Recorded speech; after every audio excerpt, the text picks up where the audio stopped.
Welcome to High Infidelity, the best cheating videos on YouTube. If you enjoy this content, remember to subscribe and turn on notifications. Now let's get into the video. My story of survival. Very long read, sorry. We had been married for 6 years and had been dating for a little more than 8 years when we were married in 2014. After supporting her through college to become a teacher, she had a terrible first year, as many teachers do. I recalled her stating that she never wanted to teach again. I attempted to persuade her not to quit up after 6 years of school. She changed majors twice, because of one terrible year. It degenerated into a massive brawl, and after years of defending her, I finally lost my calm. Fine, give up on it, but you have to work since we can't make ends meet on one income. After a few months, she got a job that paid far less than she did as a teacher. I assumed that this was all behind us and that we were doing good. Then my father died. My father and I had an odd connection. My parents split when I was 12 years old, and he was seldom around, and when he was in the bar. When my father was diagnosed with heart failure, he started to attempt to reconnect with his family in his own peculiar manner. But unfortunately, he had a timer set on his life at that moment. My father was taken off life support and given a time limit. He held out for 10 days. It was a living nightmare, and I was a total disaster. When he died, we discovered the hard way how awful he was with his money. He left his children with a mountain of debt to contend with. You can probably guess that I wasn't the most pleasant person to be around. I was grappling with the sandwich my father had left for me, and although I was upset at him, I was also mourning for my father. If you've ever lost a loved one, you know how difficult it can be. You're okay 1 minute, then you're a bag of tears the next. Jump forward a few years to the winter of 2017. A mutual friend and the chair of our local NerdCon announces on Facebook that he is divorcing his wife because she cheated on him. My ex happened to be in the area and dropped over to chat to him, her version. I'm confident this is when the cheating began. I thought it was odd she remained there for 5 hours, but I am a trusting person and trusted her account of them simply talking. As the months pass towards spring, and she talks to him more and more, I get irritated and indicate that her chatting to him is making me uncomfortable. This is dismissed as my being paranoid. I had a reason to be. She had gone behind my back to have a conversation with an ex before we married. She said that she needed closure. Ma'am, I'll be in Vancouver, British Columbia, on business the final weekend of April 2018. She informs me that she is home alone. She disliked being alone and would often have her mother come over and stay if I was out on weekends. Red flag. She's going on a completely platonic date with this man. I'm not thrilled about it because I know he's fragile, and it's simply not a good idea. She still goes. We had geolocated our phones at the time in an attempt to reduce texting while driving, so if one of us was worried, they could check the GPS tracker and see that we were on our way home. Red flag, her idea. Out of paranoia, I check to see if she's home, and she says yes. I check the tracker, and she's still with him. I tell her that I know she's still out and that she should go home since it's late. She becomes enraged and refuses to speak to me for the rest of the night. I attempt to work through the following day, but she says she's heading over to his place again. I'm enraged at this point and beg her not to go over there, since this man is weak and I'm afraid he'll make a move on her. She dismisses me and turns off her GPS tracker. When Sunday comes around and I'm on my way home, she's suddenly all sweet and, in my thoughts, warning bells are ringing nonstop. Something isn't right. I got home late, had to scrounge a ride. She was supposed to pick me up, and find her sleeping on the sofa. After a week of strangeness, I'm being duped into thinking I was being extremely possessive and paranoid. That weekend, I learned that she only kissed him after a lengthy, meaningful chat, and that she believes our marriage isn't worth preserving.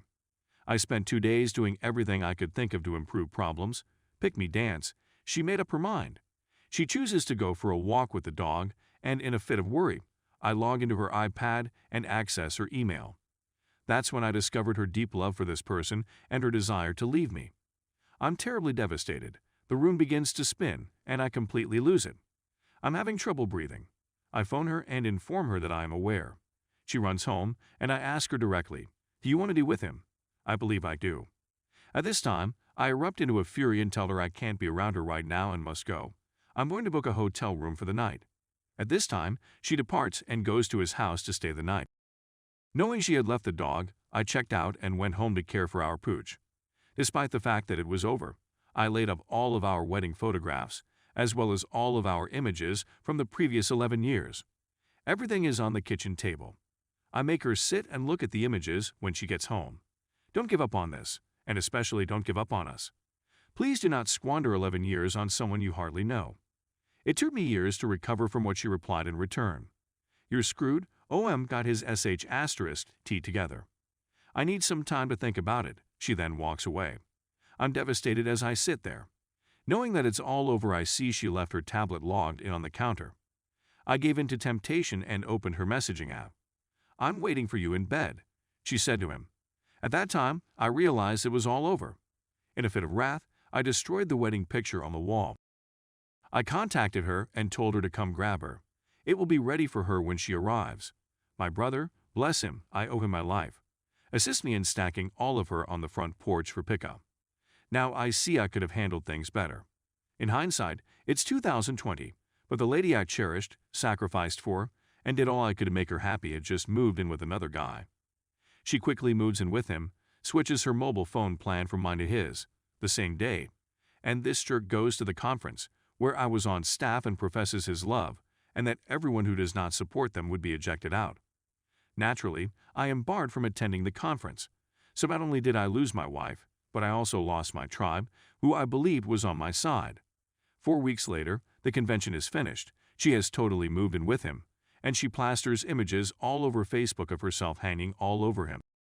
Meanwhile, while she is on vacation and flaunting her new connection, I am enlisting the help of relatives and what few friends I have left to get our belongings out of our home and out before our lease expires. Every time I asked for assistance, she had an excuse. To make things worse, she got a new job the week she cheated at the same company I worked as an IT help desk lead. During that summer, I lost a lot of weight, started smoking a pack a day, and seldom ate. While I was alone on my birthday, she was out showing off her new partner to her family, who ignored me like a bad habit and embraced him with open arms. I unfortunately fell into the pick-me trap and attempted to reason with her multiple times that summer, to beg her to leave that relationship and strike out on her own.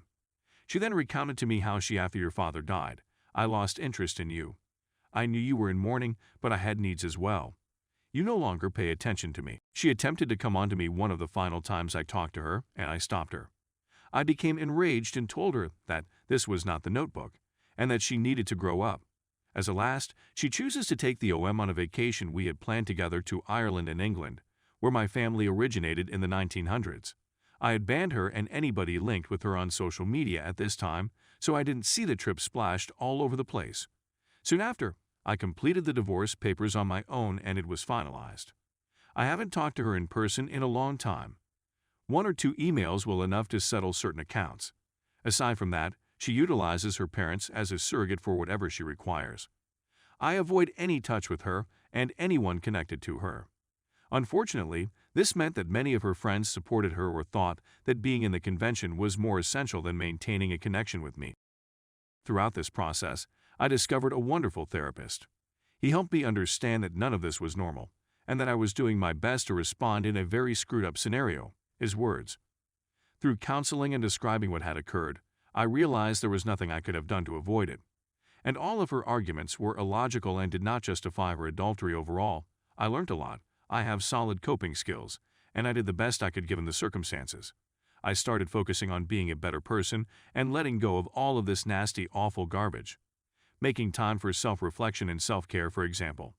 I recall his final words to me before I stopped seeing him. I have nothing more to teach you, so go out and conquer life, my man. You can do it. The first move I took for myself was to leave the job environment. It was torturous to see her all the time and to work in the same office as her and many of her pals. It was difficult since I had devoted so much of my time and energy to that work. Back in my hometown, I obtained a fantastic job. I worked for a school system, and I like being around children. It gives me a feeling of purpose, which I believe I needed. I have good and terrible days. It irritates me when I hear stuff about her and her life. However, it no longer astounds me as it once did. I found out she married the guy last summer, 3 months after he divorced his wife. Yeah, took him 3 years to divorce his ex, but was living with another woman. According to what I've gathered, she's quite thin, always seems fatigued, and refuses to leave the house without his permission. One of the most difficult things for me is that I had no place to keep our dog throughout the divorce, so she took her. I'm missing that dog. She attempted to gaslight me a few times by using the dog as an excuse to visit me. It was a difficult choice, but I had to put a stop to it as well. Thankfully, there was a silver lining to 2018's horrible year. I acquired a puppy, and she is now 2 years old and the finest dog I have ever had. I'm presently sleeping on my foot while typing this.